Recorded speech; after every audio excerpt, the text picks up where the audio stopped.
నమస్తే అని కోసుకుమరి మళ్ళీ పవన్ కళ్యాణ్ గారికి సంబంధించి అదే అబద్ధాలు అదే విధంగా పవన్ కళ్యాణ్ గారి మీద ట్రోల్ చేసేటువంటి ప్రయత్నం ఇవన్నీ కూడా గత 10 సంవత్సరాలుగా చేశారు. కానీ కూటమి ప్రభుత్వం అధికారంలోకి వచ్చిన తర్వాత చాలా వరకు తగ్గిపోయింది. మళ్ళీ పవన్ కళ్యాణ్ గారి మీద లేనిపోయినటువంటి విధానాలు మళ్ళీ స్టార్ట్ చేస్తున్నటువంటి పరిస్థితులు ఉన్నాయి. ఒకటి, ఆయన పర్సనల్ జీవితం గురించి మళ్ళీ మాట్లాడటం, మళ్ళీ అదే విధంగా ఆయన ప్యాకేజ్ తీసుకోవడం అని చెప్పేసి మాట్లాడటం, ఇది చంద్రబాబు నాయుడు గారి దగ్గర లేకపోతే ఆలోచన ఆయనది, పవన్ కళ్యాణ్ గారు మామూలుగా ఆయన ఆలోచనతో పనిచేయడం అనేటువంటి విధంగా మాట్లాడటం, ఏ టైంలో ఏం మాట్లాడుతూ తెలియదు అంటాడు, తెలియదు అనేటువంటి విధంగా ఒకసారి ఒకరు ఇష్టం అంటారు, ఒకసారి ఒక ఇష్టం అంటాడు. ఈ రకమైనటువంటిది 10 సంవత్సరాలుగా ఇదే ట్రోలింగ్ జరిగింది. ప్రజలు తిప్పికొట్టారు. ప్రజలైతే మాత్రం చాలా ఘాటుగా సమాధానం చెప్పినటువంటి పరిస్థితులు అయితే ఉన్నాయి. అయినా కూడా మళ్ళీ అదే విధానాన్ని తీసుకొచ్చారు. కానీ ఇక్కడ చాలా మందికి అర్థం కానిటువంటి విషయం ఏంటంటే, ఎవరు ప్రెస్ మీట్ పెట్టినా కూడా ఈ విషయాలు మాట్లాడుతున్నారు తప్ప, అంటే ఈ సొల్లు మాట్లాడుతున్నారు తప్ప, పవన్ కళ్యాణ్ గారు ఇదిగో ఇంత అక్రమం చేశాడు, ఈ నిధులు తిన్నాడు, లేకపోతే ఇట్లాగా నిధులు మళ్లించాడు అనేటువంటి విధంగా అక్రమాల గురించి అన్యాయాల గురించి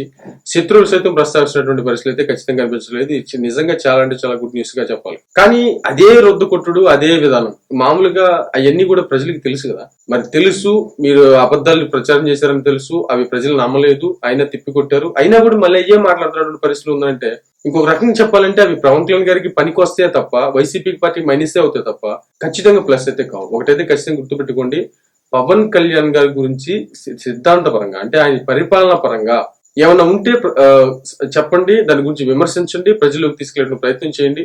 ప్రజలు కొత్తగా ఆలోచిస్తారు, దాని మీద దృష్టి పెట్టి దాన్ని అంటే ఒక రకంగా చెప్పండి, దాని గురించి నుంచొని ఆలోచిస్తారు ఒక నిమిషం. అలా కాకుండా అదే రొద్దుకుంటుడు మళ్ళీ అయ్యే అబద్ధాలు చెప్తా ఉంటే ఉండే కొన్ని ఏమవుతుందంటే, అది పవన్ కళ్యాణ్ గారికి హైప్ అవుతుంది, మీకు ఖచ్చితంగా మైనస్ అవుతుంది. ఇప్పుడు దీనికి ధీటుగా సమాధానం చెప్పడానికి కూడా 10 సంవత్సరాలు చెప్పి చెప్పి చెప్పి అలిసిపోయారు.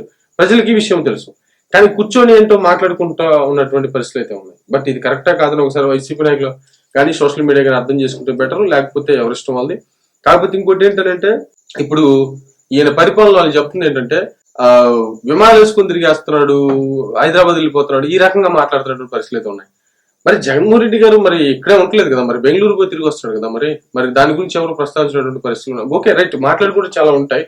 కానీ వాస్తవ పరిస్థితి ఏంటంటే, ఒక రీజనబుల్ గా ఇది కరెక్ట్ గా ఈ తప్పు చేశాడు పవన్ కళ్యాణ్ గారు అనేటువంటి విధంగా స్పందించడానికి చెప్పడానికి ఏమి లేక మళ్ళీ పాత అబద్ధాలనే ఈ ప్యాకేజీలని ఈ రకంగా మళ్ళీ ప్రస్తావిస్తూ పవన్ కళ్యాణ్ గారి వల్లే వైసీపీ ఓడిపోయింది అనేటువంటి విషయాన్ని బలంగా నమ్మటం వల్ల కక్షపూరితంగా ఏం చేయాలో తెలియక, ఎలా చెప్పాలో తెలియక మళ్ళీ పాత అబద్ధాలే మళ్ళీ ప్రచారం చేసినటువంటి పరిస్థితులు అయితే కనపడుతున్నాయి. ఇది కరెక్టా కదా ఒకసారి ఆలోచించుకోండి, లేకపోతే ఎవరిష్టం.